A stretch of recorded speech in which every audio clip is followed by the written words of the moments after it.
Sen daxsan çaydan yuxarı, ulduzsan aydan yuxarı, baharsan yaydan yuxarı.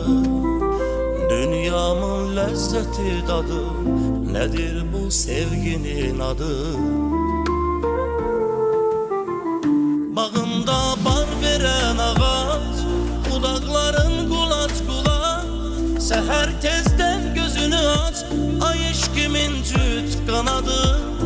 Nədir bu sevginin adı? Akşamlar akşamın xeyir, sabahlar sabahın xeyir. Dilin yox baxışın deyil, səndən umuram imdadı. Nədir bu sevginin adı?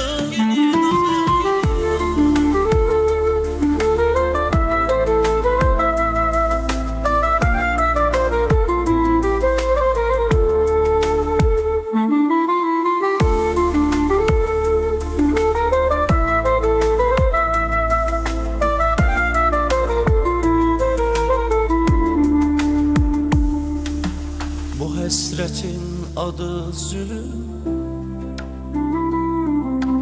İstəsəm bu dərddən ölüm. Sevmirəm de çıx get gülüm, min il keçsə sönməz odu. Nədir bu sevginin adı?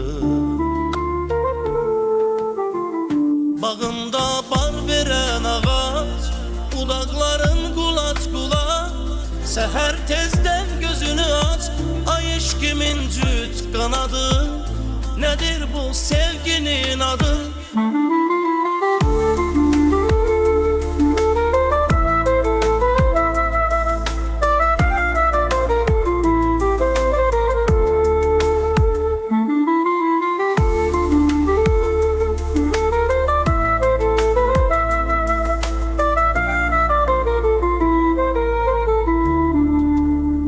Akşamlar akşamın xeyir, sabahlar sabahın xeyir.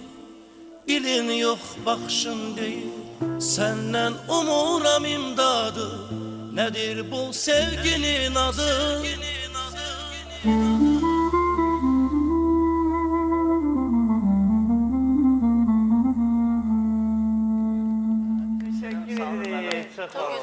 Sözləri bizim gözəl dostumuz var. İdris Dilavarlı yardımımızdan da gözəl şairdir. Xeyirli uğurlu olsun. Ona aiddir. Musiqisi özümə aiddir. Aranjman da Əli qardaşımıza aiddir. Abdullah. Teşekkür ederim.